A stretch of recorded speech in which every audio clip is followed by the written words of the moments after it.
Hello and welcome to the debate. I'm your host Sana Maqbool with you at PTV World. In today's show, we're going to be exploring two very important topics. The first, of course, is the unfortunate state of affairs in Pakistan, especially in terms of the spike in terrorist activities that we've been seeing for quite some time, particularly, of course, since the end of ceasefire with the TTP, and then, of course, since the start of this year.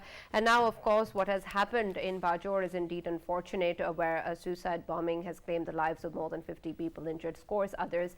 And this is important, especially in terms of the kind of attacks that we've been witnessing in the past, and those, of course, who claim responsibility for these attacks. We've spoken again and again about the way that people are being targeted, particularly in KP, and then, of course, in the bordering regions with Afghanistan, and how the military establishment has also spoken about the way that the Afghan Taliban regime is actively providing safe havens to terrorist organizations such as the TTP, which, of course, is a huge problem for Pakistan, in the way that we have seen a spike in terrorist activities. And the number of people, of course, that have lost their lives in this particular incident, our heart goes out to the families, and of course our condolences to everybody who's lost their loved ones.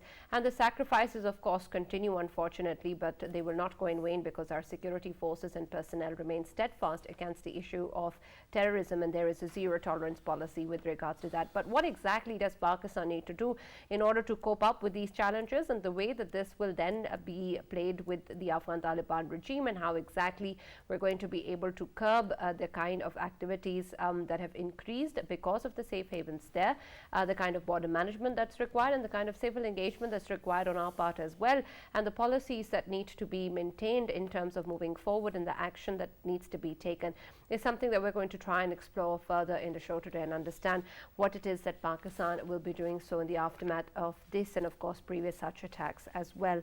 Our next segment is going to be focusing on what is happening in India. Unfortunately, we've seen a rise in the communal riots that have been happening for quite some time now, and just since yesterday we've seen that there is a lot of clash that has occurred after there was a mob that had been attacking a particular mosque, and in fact has also claimed the life of the Imam of that mosque, who was just 19 years old. And this is especially important in terms of how exactly this particular dynamic has in fact been encouraged, have also been sprung up and supported by the current regime in India, and how there's less and less tolerance among the people in India now, and something that at a state level is also being sponsored. And especially since what we've been seeing yesterday, it's also important to understand that there is, of course, a lot of pain and a lot of hardship that the people and the minority, especially in India, are facing.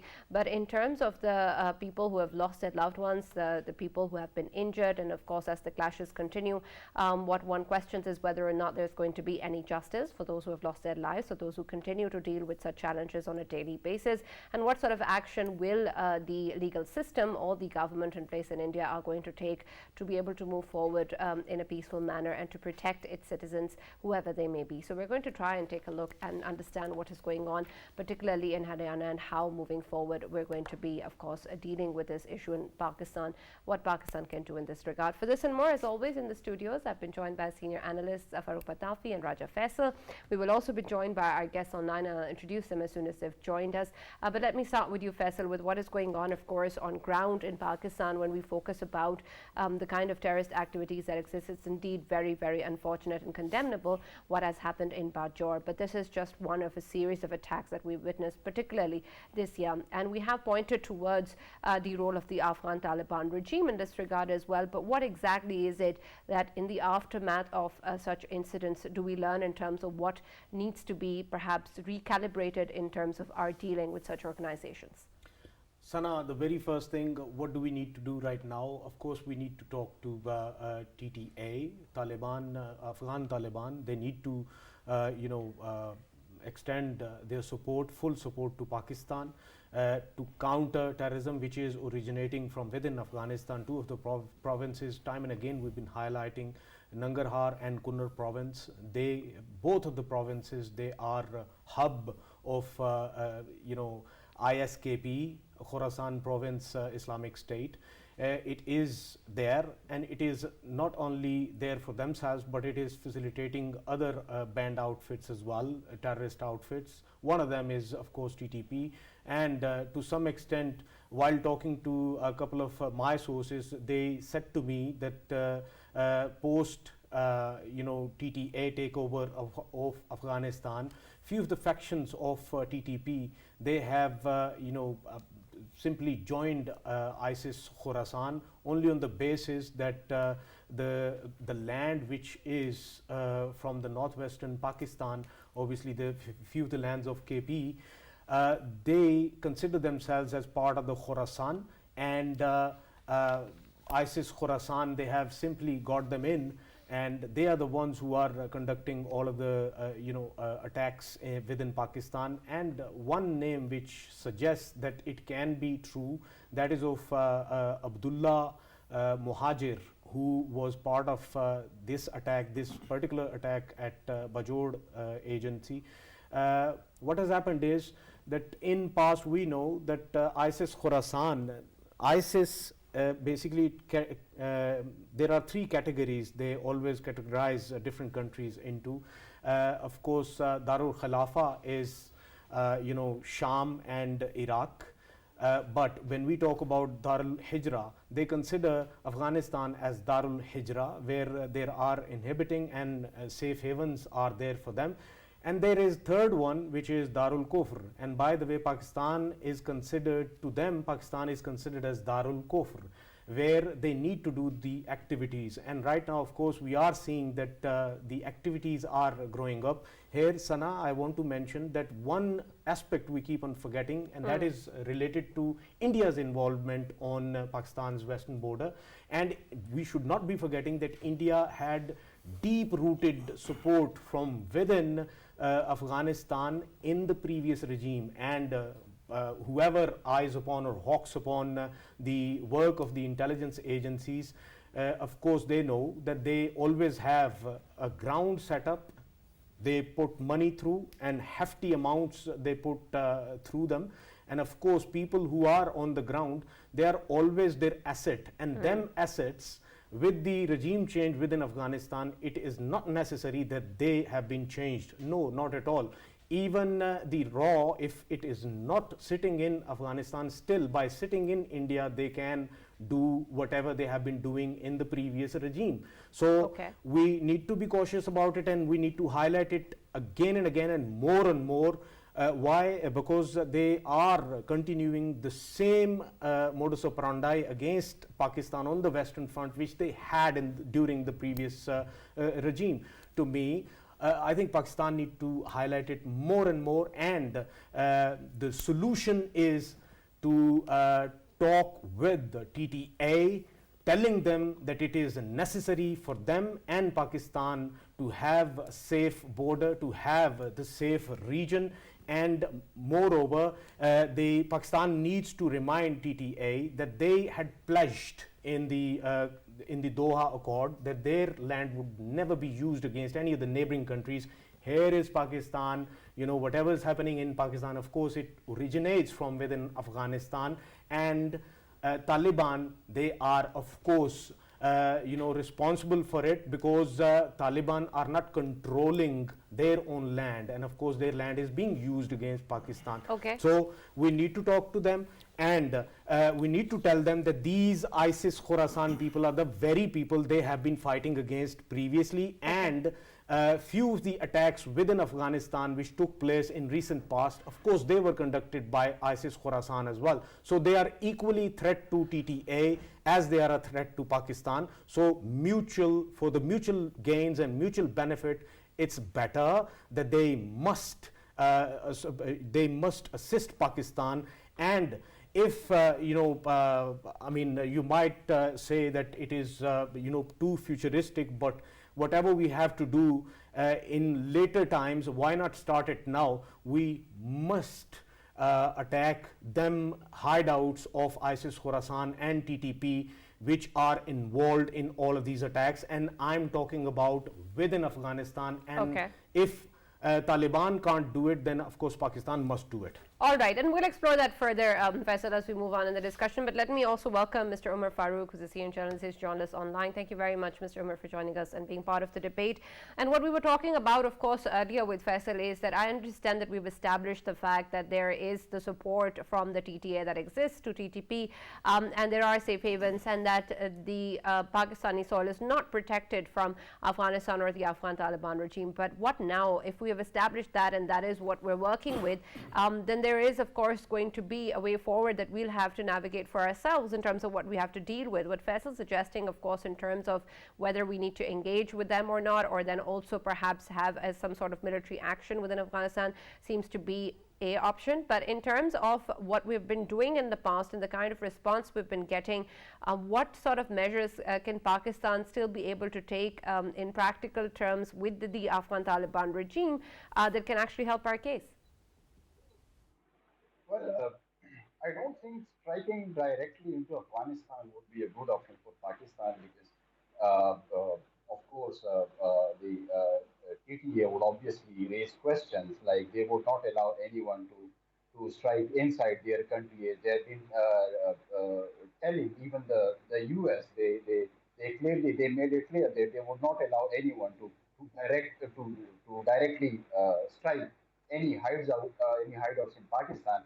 uh, I would suggest that they should carry on with the Foreign Office, like recently you know that our senior officials visited Afghanistan. So I would say that this thing should be taken up on the Foreign Office levels and the political levels. Striking into Afghanistan is, I don't think, a good option for Pakistan. To explore that further, especially in terms of what we've been doing in the past. So I understand that there may be limits to what a country can do in terms of engaging and the kind of costs that they'll have to bear themselves as well. But in terms of what we've been doing, there must be a limit to one certain strategy without us actually benefiting from it for us to keep continuing down the same path. So I want to understand that so far it seems that we haven't gained much in terms of what the sort of assurances that we need or the sort of protection that we need from the Afghan Taliban regime. So what exactly will be that turning point for Pakistan when it perhaps thinks about something else, and not just in terms of military action, but in terms of what it needs to do in order to protect its own territory? Are we still going to keep on engaging with the Afghan Taliban and try and expect a different response? Right, Yes, Sana, I'm Sana, engaging with the Afghan Taliban is, I'll come back to you. Let Before Farooq answer you that. know that Yes. ISKP is a threat. Umar Sahab, we are just coming back to you, Jeff. Regarding what I was saying earlier, Sana, before we take any action, whether it is diplomatic or any kinetic, the first thing that we can do is we can stop lying to ourselves.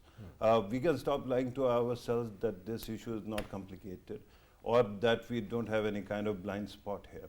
Faisal just gave you a master class on actually hitting the target but missing the point. I mean, we kept on talking about all those aspects that we have been actually missing. Somehow, I understand that in Bajur, the attack that took place was carried out or at least claimed by the ISKP. But before that, we have seen several attacks that what responsibility was accepted by TTP. Now, the question right now is that if Indian agents are manipulating that, and if TTP is playing in their hands, and if TTA is our friend, why is it that they don't see that TTP is being manipulated by India? The fact is that they are ideologically, like-minded, and they don't see any harm in doing what was being done in Afghanistan, or for that matter, what is being done in Pakistan, because that is exactly the kind of modus operandi they have been using. So in the past, we have seen this, that we will keep on actually talk about cutting a lot of slack to Afghan Taliban, or B, talk about violating the international border and start actually something that is kinetic. Between the two, the biggest question right now, Sana, is self-accountability, and we have to ask, why are we here? Why is it that after having fenced the border, 97% or 98% of border has been fenced. Despite that, why is it that it is still being used? Afghan territory is being used against Pakistan. I think that the biggest answer lies in our stupid policies. 1 year ago, 1.5 years ago, actually slightly more than that, when Pakistan actually got so enamored by the idea of actually, quoting TTP and TTA, that not only we brought many of their peoples in, we unilaterally withdrew all the pickets that were there in ex-FATA. And after that also, we kept on arguing as if anybody who was actually arguing against the idea of engaging with TTP or for that matter, all such groups, that they are not enemies of Pakistan. And actually the people who are criticizing that deal are actually enemies of Pakistan. So right now we are actually facing the same music. Now again, when it comes to TTP, because TTP clearly is not being isolated by Afghan Taliban, they have not been denied spaces in Afghanistan, and their own people, Faisal is right that some of their own people actually have defected and they have joined ISKP or similar kind of other outfits. But frankly, it is a difference without distinction, because their ideology is the same, their methods are the same, they are killing Pakistanis. And finally, one question regarding the timing of yesterday's attack. Why is it that every time there's a big foreign visit to the country, there's always an attack? Sometimes it is responsibility is taken by Jamaatul Ahrar, or for that matter TTP or ISKP or any other alphabet soup that they like, and they keep on attacking it. And by the way, when we are talking about TTP's withdrawal from the negotiations with Pakistan, do you remember the time when it happened? When there was change of command in army, and two people, former Corps Commander Peshawar and former army chief, were actually retiring. That was the time when they withdrew. So the question then is, are there sympathizers within Pakistan who will keep on obfuscating the entire topic, and they will keep on cutting slack to TTA for that matter, and by extension and by linkage to TTP and such groups as well? If they are, what are you doing about them? Without handling them, you will never succeed, because Pakistan had flushed all the terrorists out and the country had stabilized. And then we got this bright idea that we have to cut a deal.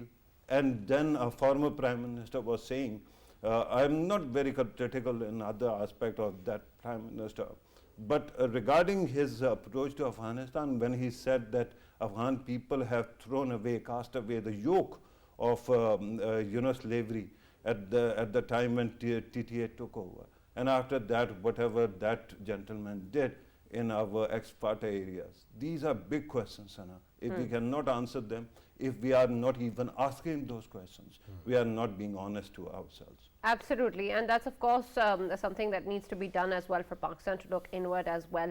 But I want to explore a little bit further, Faisal, with reference to the Afghan Taliban regime as well, in terms of what we claim can possibly be a way forward, is that for us to be able to develop stronger ties with the Afghan Taliban regime. We've sent teams of scholars before as well. We've had other ambassadors also go and speak to them. And I understand that there is that dialogue, but will we ever going to achieve a relationship or a strength of relationship that is more than the kind of bonds or ties that perhaps exist between TTP and the TTA? Sana, if we talk about the relationships between both of the countries, I think it is time that TTA must realize that it's them who need Pakistan more than Pakistan needs them.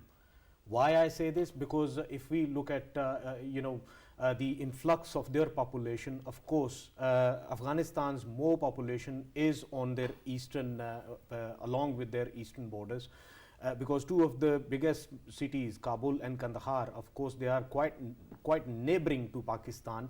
and their population is residing there, and majority of daily goods and everything actually enters into Afghanistan from Pakistan side, and traditionally it has been going on like this. And of course they need Pakistan because Pakistan's ports, they obviously they can be used for their goods as well. This, the trade, they know that their day-to-day affairs can be only run by if they're having good relations with Pakistan, number one. And number two, of course they must understand that Pakistan is the only country that always tried since TTA took the office, Pakistan took the initiative that whatever was going on in Afghanistan at that time, of course there were problems of malnutrition, and there were problems of obviously they were cut off from the world. So Pakistan highlighted it for the humanitarian grounds. There must be some assistance which should be provided to them, because if there are troubles and problems, of course Pakistan is directly affected by it. And of course everyone knows that the largest number of Afghan immigrants, they are in Pakistan, refugees, they are in Pakistan, and of course Pakistan is still facilitating them with the help of United Nations, and United Nations time and again highlighted it that Pakistan is the key country when it comes to facilitating the refugees from within Afghanistan.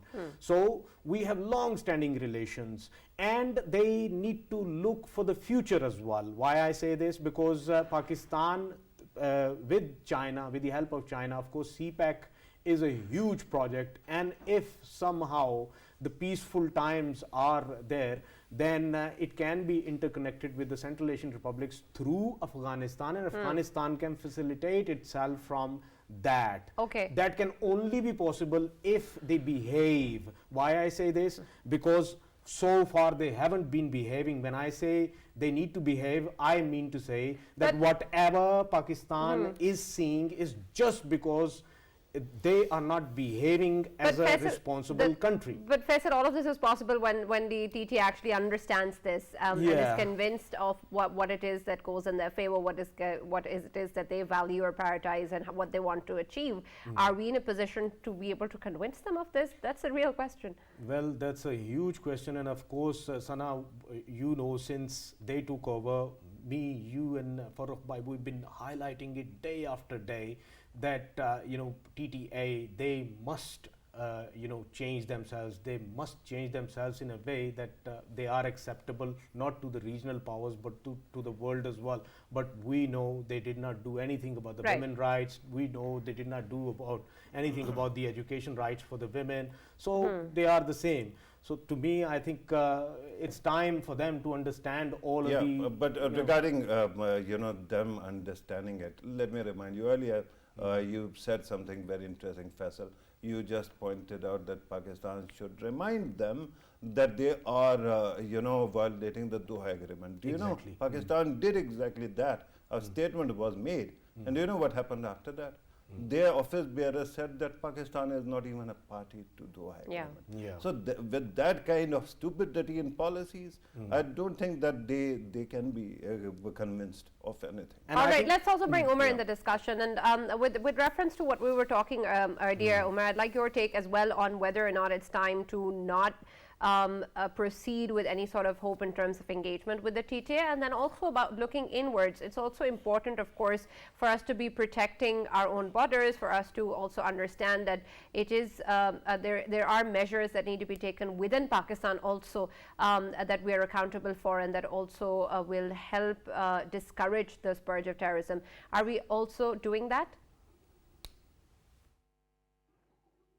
Exactly. This is what the TTA asked. Like they shared with the government of Pakistan that if they had any proof, they should share with them.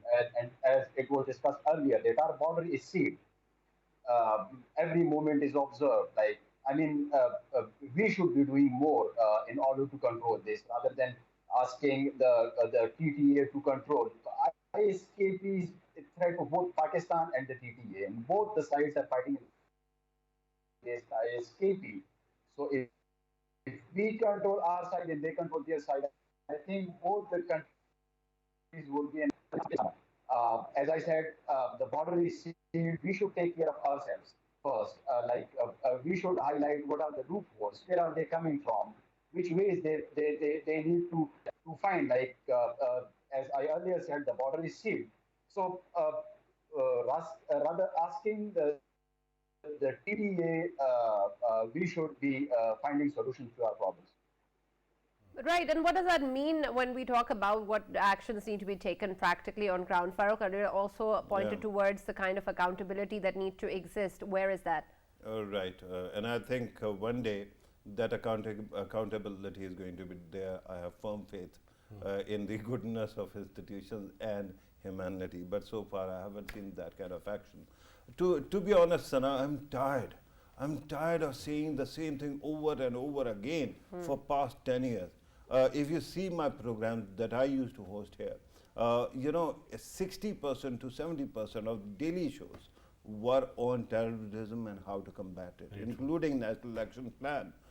All major, points that were included in National Action Plan actually first were discussed in my program, in this channel, right? The biggest problem is that even if after that we are not going to see the point, what else are we going to do? Right now, regarding Afghan-Pakistan relations, last month I was, if you remember, I was in Quetta, so we went to Chaman border as well. So this idea that somehow the cross-border trade has stopped or the border is sealed is not true, because at that time we just had to cross through their main tunnel whence they come, right? And for a few seconds, the authorities stopped Afghans actually on both sides so that we can cross. And do you know what happened? It felt like almost a riot. Both sides actually started banging the walls and shouting that why have you stopped us, even for seconds. So this is the state of affairs right now. We keep on, and by the way, I wish we had something like Hollywood film crew here. They would have gone there, I can assure you, with the kind of elements that come here and go back. You could have made another Scarface movie here, because there's underworld which is also actually taking, picking up, and they continue as well. But regarding terrorism, Sana, honestly, when you talk about levers, what levers do we have? We have international contacts. When Afghan Taliban said that they are not going to, Pakistan is not party, do you know who spoke then? The USA. And by the way, we keep on criticizing USA, and we keep on portraying Afghan Taliban as our brothers who might have been estranged for one reason or the other. But it was America that said that, look, you guaranteed that your territory will not be used against any other country in Doha Accord, and that includes Pakistan as well. So this is something very interesting. Similarly, the Muslim countries are also connected, and Pakistan has a very important place in it. If you remember, after Afghan Taliban took over, because there was an economic crisis there, Pakistan convened OIC's 2 meetings back to back on that matter. So that is not all, Sana. With that kind of influence, we can keep on pressing them. But finally, because so much is actually exported to Afghanistan, their meat market is flushed with Pakistani meat. Their dollar market is flushed with Pakistani dollars, right? Why is it that we haven't started controlling that? Why haven't we put the kind of pressure that is needed? Make them feel the heat. If you cannot do it, all this talk about kinetic operations, or all this talk about convincing them, or for that matter, these dialogues, they are meaningless. Right. Because what you have got, if I'm fighting with you and I have only one thing in my hand, one stone, if I'm not throwing it, chucking it, right, there's no point. Right. Because then I can keep on saying that I go back home and I pull out my gun, or for that matter, some other thing like pistol for that matter, or some knife. But whatever I've got in my hand is what I've got. And if I'm not using it, Sana, the whole debate is pointless. And I think without Afghanistan seeing reality and cooperating, we won't be able to do much. The other possibility is only one, and that I've been talking about for quite some time, that without actually seeing a secular challenge to Afghan Taliban, you will never have the kind of pressure on them, because then they think that they have a monopoly on Afghan territory and they can get away with whatever they want and they can estrange or fight anybody. So where are those elements who were secular and who have been flushed out of the country? Why not actually start building bridges with them as well? This is my point of view. Okay. And as I pointed out earlier, I don't make policy, I just keep on talking about it. Right. Umer Sahab, one last question. When we take a look at the kind of stance that the military establishment has given, of course, they've given strict warnings before as well and talked about how Pakistan will not be tolerating this. But there was also then a statement coming in from the US also encouraging Pakistan's role in the region, and then, of course, also talking about economic support and also calling out the Afghan Taliban regime in terms of protecting any other territory and their soil not to be used against any other territory. And so I want to understand what do you think can possibly be the role that this collaboration can take that can help Pakistan in its fight against terrorism? Umer, can you hear me? Right. Unfortunately, I think we haven't been able to get in touch with Umer. But Faisal, yes, you can respond. Yeah, Sana, I just wanted to highlight another thing. Earlier, I talked about obviously, joint operations. Why I said this? Because eventually, I think TTA would realize that there is a common enemy we are talking about. ISIS Khorasan is mother of all the evils. Rest of all, outfits, they are evils, and it is mother of all evils, which is actually inhibiting them there and facilitating them. But Faisal, what you're saying, isn't that regressive? It is not aggressive at Regressive. all. Regressive. Let me tell you. And by the way, amazingly, I just want to question this. How did you arrive on this conclusion that it is only ISKP which is mother of all evils, not TTP? Once you or yourself actually agreed that most of people have joined ISKP. Yeah, ISKP, because it is attracting all of the evils to join it. So and mother is which gives birth to other children, right? So it is TTP which essentially is a branch of TTA which is giving birth to ISKP and similar organizations. Yeah, to me, I think ISKP, it has the all of the resources to contain all of them with them, and of course it is facilitating all of them, and that is why I'm saying that if they are the ones who are attacking Afghan people, especially the TTA, Afghan Taliban, they consider them as a threat to their government and their regime, then why not? If on ground they are the ones who are, trying to clear them from them two provinces, then they must be in need of aerial support, and then that aerial support can be, given by a country like Pakistan. Have you offered them? No, we did not offer them. We did. You know that. I think, last year we did. But yeah. So what happened then? Of course, they do not allow us to do any activity on their land. So what is the point of actually talking about all these hypotheticals? Yeah, but that's what I'm saying, that in coming future, of course, there will be a time that they will realize that ISIS Khorasan. And do we have time to wait for that? And frankly, when exactly do you mean that there will be time? Well, time is... when all of us are dead, buried? No. Time because the short. 44 people who were killed yesterday in Bajur's Faisal, exactly. They're not going to come and back that is why that is why we are talking about it right now, and this is the time when we need to make them aware of it, that somehow they need to go to the conclusions, and the conclusion is that they have to wrap it up all of this operation against them, and if they need help, of course that help can be provided. And what happens to TTP at that time? Of course, it is part of ISIS Khorasan. It is inhibiting. TTP is not a part of ISKP. It is being facilitated by them in them two provinces. Right, and what happens to the Afghan Taliban's approach to TTP?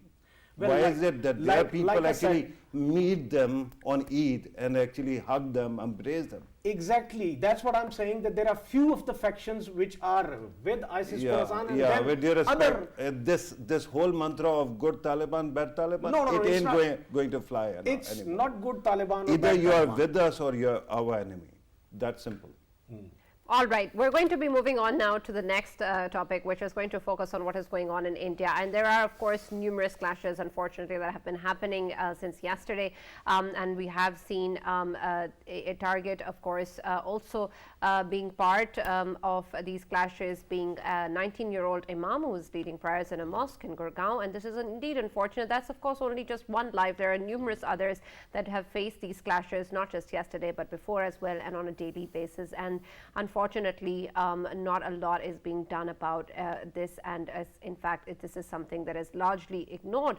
And there is a lot that happens on a state level that in fact also allows such activities to take place. And Faisal, I want to understand, when we talk about, whenever in fact we talk about the BJP and the kind of clashes that exist in India, how minorities are treated, the challenges that Muslims and other minorities face there, there is, of course, at the end still a dead end in terms of what is going on, and that India unfortunately is going down this path.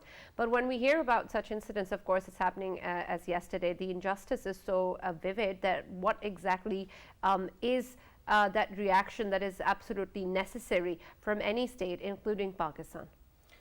Well, of course, state stands there to make sure that nothing of this kind, especially a state which claims to be a secular state, India does, and these sort of activities within India, of course, only state can ensure that it never happens. But Sana, if we look at the stepwise, of course, we know Sikhs were the ones who were attacked by these Hindutva mobs. Why I say Hindutva? There is a distinction between Hindus and Hindutva. Hindutva is a word which is being used for extremism within the Hinduism. Yeah. So Hindutva mobs, they attacked Sikhs first, and then they went to Manipur, and of course they torched all of their churches. A tribe, Kuki tribe, which is considered as a Christian, majority Christian tribe, they have been the victim of this madness.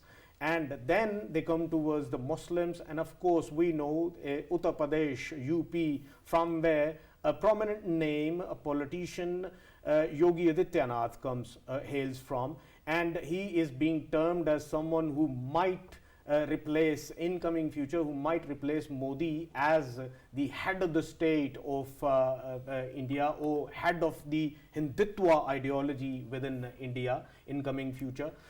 Right now, the biggest concern for me is, this place Gurugram, which is of course in the south of New Delhi. New Delhi is capital of the country, and the very first point where any international citizen would land, it is hardly few miles away from the place we are talking about, Gurugram, where Muslims they are facing brutalities of Hindutva ideology. Hindutva mobs not only entered in one of the mosques, they torched it, they killed the deputy imam of that mosque, and then they did not stop there. They went on to street by street and torturing Muslims wherever they saw, lynched them, and then what they do is they torched their shops, they torched their houses. Right now, so many Muslims, they are homeless, they are, whichever the direction they find, they are getting out of there. Why this madness is erupting within Gurugram? Because they want to make a mark that you have an option: either you stand with us and vote for Modi and vote for Yogi, or you leave the country, because this country does not belong to you anymore. Today's India is not of Gandhi's secular India. It is Nathuram Godse's Hindutva India we are talking about. And if we talk about New Delhi, it is not far that New Delhi would be seeing the same kind of madness in coming days. Haryana is the place Who knows, in coming days, everywhere in India it will take place. But Sana, most important thing right now is, a few people, they might see me as someone who's countering extremism with extremism, but the kind of condition Muslims they are in India, the kind of condition Christians are in India, today's India, or kind of condition Sikhs are in today's India. Why they are in this condition? Because they are armless. They don't have arms. If they had arms, of course they would have defended themselves, because by now they must realize that Indian security forces, they have failed to secure them. Right. They are not even bothered about it, because as long as somebody aligns themselves with the ruling BJP or aligns himself with the with the Hindutva ideology, he is allowed to do whatever they want in today's India, because they know that as long as this madness is powered on, Modi and Yogi, they will persist in today's India. Right, and I'm not sure if extremism will actually help counter extremism, but Farooq, I'd like to take your take on that as well, and add to that in terms of what we have seen since yesterday. There is a lot of talk coming in from even the CM of Haryana, talking about how the due investigation is going to take place and there's going to be a process, but previously also we've seen the legal system within India disappoint us. Do you think that there's anything that will be done justly? Yeah, that is funny, Sana, expecting different kind of results from this kind of political setup. But let me actually, because Faisal just said that if this is Haryana and Gurugram, they have reached Gurugram, then New Delhi is not far away. Let me remind everybody that when Donald Trump was visiting India, there was a systematic pogrom unleashed on the streets of New Delhi. Yeah. And the victims, people who actually stood up for their rights because they had unfortunate, this misfortune of being Muslim, they are still incarcerated. So, so much for the hope regarding India's judicial system. It is the same system which after 4 years has started finally to leapfrog towards Kashmir issue, which was actually done something 4 years ago, and you have seen the kind of suffering there. But let me also remind you, because there are many layers to the problem that we are facing right now. One is the central command, that is Modi, Narendra Modi. And then there is the history and modus operandi of BJP and its associated organizations like RSS, which is thought to be the ideological fountainhead of BJP's politics. And then there are offshoots like VHP, Vishwa Hindu Parishad, right? And so similar other outfits as well. Bajrang Dal is VHP's, student union or youth union. But they are umpteen, right? So what happens? If you look at how BJP has evolved, they have persistently used a policy called shock and awe. And what exactly is that? When they demolished, Babri Mosque, at that time, it was Advani who actually carried on with his Rath Yatra, and Modi was also present there as an attendant. At that time, because thousands of Muslims were killed, after that in next election, there was Hindu vote consolidation. Now, India's biggest problem, Sana, is not minorities, it is inequality, because the rich and the poor have humongous gap, and because the caste system ensures that the lower caste people are always fixed as a fixture of being untouchable. So they are untouchables or Dalits or the scheduled caste are in majority. Brahmins are only 5%. Other adjacent caste system would actually take it beyond 10%, but not beyond. But because they want to control the country, they need some external factor, some demonization of a minority to ensure that they stay united. And that's why when Babri Mosque was demolished, Sana, after that BJP got really huge votes, right? Huge mandate. And that is continued later on as well in Gujarat, when Narendra Modi, by the way, was not elected at that time. He was a caretaker CM. And after, Gujarat violence took place, thousands of Muslims were killed in broad daylight. After that, he got elected, and thus was born the, Gujarat model. After that, we have seen in 2013, in UP that my brother was talking about, in UP's Muzaffarnagar, there was again violence against Muslims, and because there was so much panic, in UP again, the vote consolidation took place, and it was in support of BJP. And once again, they have started the same pattern. It is one trick pony, Sana. Otherwise, I think at this moment, Narendra Modi is beyond these issues, because he has actually assumed a position of national leader, right? After that, he would love to be seen as a statesman. And what would that entail? That he actually speaks out for the minorities. For example, in Manipur, he actually spoke out. Here he hasn't spoken. But he perhaps would benefit from engaging with other countries as a statesman, including Pakistan. But because an example has been set, and that is how people get promoted and get attention. I understand that you have to conclude. I very quickly want to add this thing. There are people who have actually done this in Haryana. Haryana, what they did was actually VHP and RSS took out a procession, knowing that they are entering into Muslim areas, and then they get people from other side also who actually deliberately get paid and then attack. And because of that, they create a kind of program or situation when Muslims are harassed, and Hindu, especially BJP's Hindutva crowd, is shown as a victim. So the media will continue to actually short it up. Unfortunately, at this moment, economics is so worsening in India that this thing will not play in the elections. And that's why you see the opposition is coming back to life. All right. Just 30 seconds. We don't have 30 seconds. We have 10. 10 seconds.